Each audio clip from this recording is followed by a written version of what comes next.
Hello guys! Welcome back sa aking channel. Ayun, DF ko ngayon. For today's video. Ayan, mag-uusapan po natin. Kasi guys, this year, sa mga magbabakasyon pala sa Pilipinas, so may pagbabago pala regarding sa re-entry visa. So, kung dati, papel lang yung binibigay kada bakasyon nyo. So, ngayon, 3 weeks before yung bakasyon nyo, kailangan kunin na ng broker nyo yung ARC nyo, change it to multiple re-entry. Kaya anytime pwede na kayo umuwi. Kasi may bayad din naman yun, di ba? Yung mga re-entry visa. Re-entry. Yung papabalik na sa Taiwan. Hindi sa Pilipinas. So, ayan. Maraming mga discussion yan regarding that. Pero panoorin natin si Ma'am Marie Yang. So, siya yung entitled na gano'n nito. Gagawa lang tayo ng reaction video. So, yun yung mga information na ibibigay niya. So, maganda lang kasi tag nito convenient na kasi hindi ka na babalik-balik. Kasi binabago pa sa immigration yung mga ganyan. So, may pahirapan pa sa broker, di ba? So, kagandahan lang kasi anytime pwede ka na umuwi. Basta may passport ka. Kung wala emergency, gano'n, hindi mo na kailangan ng broker. Okay. Pero kailangan ko pa rin magpa-assist, diba? So, pero may mga bawal lang. Siyempre, hindi pwede umuwi agad-agad ng Pilipinas. Kung gusto mo lang. Siyempre, may agreement ka sa employer. So, makipag-usap ka pa rin doon kung ano yung agreement nyo. Pero hindi kahulugan na yung kagaya sa iba, yung multiple re-entry ay skilled. Magkaiba yon. So, depende sa agreement ng worker tsaka employer.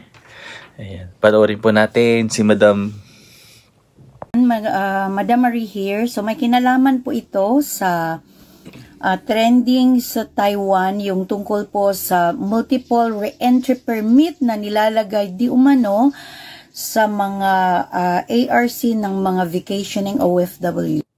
Sa ngayon po, i-check nyo yung inyong ARC, nakalagay po dyan, single entry permit, maliban doon sa intermediate skilled worker. Sa regular worker po, nakalagay single entry permit. So, kada uwi mo sa Pilipinas, kukuha ka ng re-entry visa or re-entry permit para makabalik dito sa Taiwan. So, what the government did, inalaw na nila na hindi ka kuha ng re-entry permit every time na uuwi ka sa Pilipinas at babalik ka sa Taiwan. So, ang ginawa nila, tinatatakan ang ARC ng multiple re-entry permit. So, para pag uwi mo, hindi mo na kailangan laging pumunta sa immigration. So, ang gagawin mo na lang is, sabihin mo sa broker, or alam naman ng broker na uuwi ka. So, 3 weeks before ka uuwi, ipapapalitan mo na yung ARC mo. Actually, hindi naman talaga palitan. Parang may dinadagdag lang dyan na multiple re-entry permit instead of the single entry permit.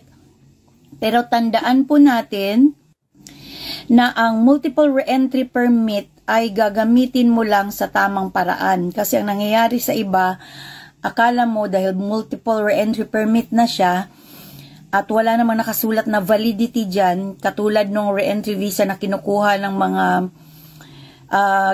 mga broker para sa mga vacationing workers, 'di ba doon sa dating re-entry permit, di ba mayroong validity, mayroong 30 days, kailangan makabalik ka na, or 2 months, makabalik ka na, or depende.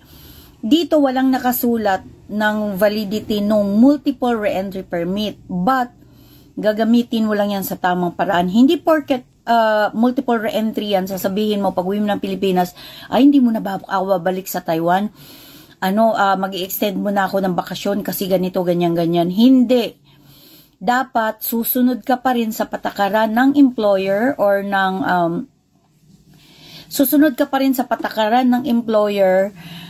at yung pinag-usapan ninyo, kailan ang uwi mo, kailan ang balik mo, at di ka pwedeng mag-extend ng sarili mo lang.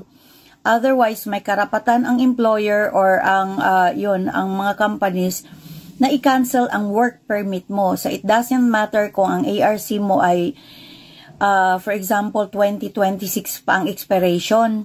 Tapos sabi mo, makakabalik naman ako, meron naman akong multiple re-entry. No.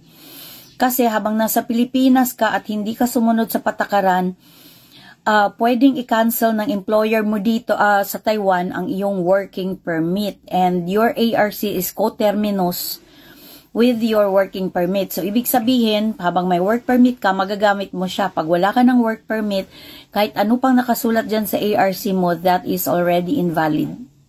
And then, hindi naman porket sinasabi niya, meron ka nang nakatatak na multiple re-entry permit, uwi ka na uwi sa Pilipinas dahil lang gusto mo. Siyempre, susunod ka nga sa patakaran, di ba? Magpaalam ka nga.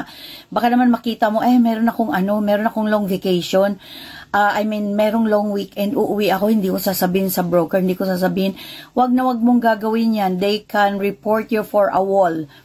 So, kailangan po, nakasunod pa rin sa kontrata, kailangan makipag-usap pa rin ng maayos, kailangan maayos pa rin ang pag-exit sa Taiwan para makabalik, because at any given time, pwedeng ipa-cancel ang inyong work permit pag hindi kayo susunod sa patakaran. And one more thing, ang multiple re-entry permit po ng regular worker ay magkaiba doon sa multiple re-entry permit ng mga intermediate skilled worker or mid-level skilled worker. Magkaiba po yan.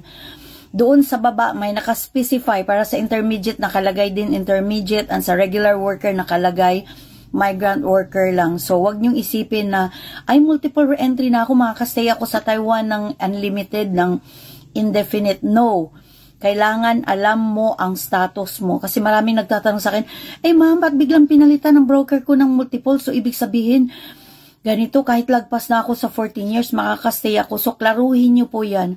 Huwag kayong gumawa-gawa ng kwento. Ang daming gumagawa ng kwento sa TikTok. Mayroon din nagsabi na para daw mapalitan ng multiple re-entry pag nagbakasyon ka, ibibigay daw sa broker ng 3 months earlier. Sino nagsabi sa inyo? As early as 3 weeks pwede na. Meron nga akong kilalang city. Dinala siya ng amo niya sa Japan. In-apply lang 1 week. Napalitan ng multiple re-entry ang kanyang ARC. But that doesn't mean pwede na siyang magstay sa amo indefinitely. Pagkatapos ng kanyang kontrata, depende pa rin sa amo kung i-retention ka. If not, wala ka rin magagawa. So, yun, naintindihan na ba? Hindi ibig sabihin na may multiple re-entry, pwede na magstay. So, depende pa rin sa kontrata, depende sa work permit. At saka... So, ayan na guys. Ayun. Sana po may natutunan po tayo sa discussion regarding po sa pagbabakasyon na i-change na yung ERC to multiple re-entry para anytime pwede na po kayong bumalik, hindi na kailangan ng broker. So, nakakatipid ka rin din kasi may bayad din ata yun yung re-entry. So, hindi na siya nasa papel. So, yung secure nyo na lang, passport, ERC, e-travel. Tapos pagpabalik, ayun, ERC, ticket, departure, tsaka ERC, passport. Yun lang. So, maganda lang kasi tipid na lang sa time tsaka yung pera, di ba? Makakasave ka. Unlike before na papel yung bibigay ng broker. So, yun lang. Sana po nakatulong. Sana makapagbakasyon sa Pilipinas. So, yung kwarto namin guys, bago lang. Yung kulay. Magkaganda dito sa Taiwan kasi ganito yung mga setup. May for privacy kasi ito eh. Yung mga kortina. So, ayan. Maraming salamat guys. Bye po.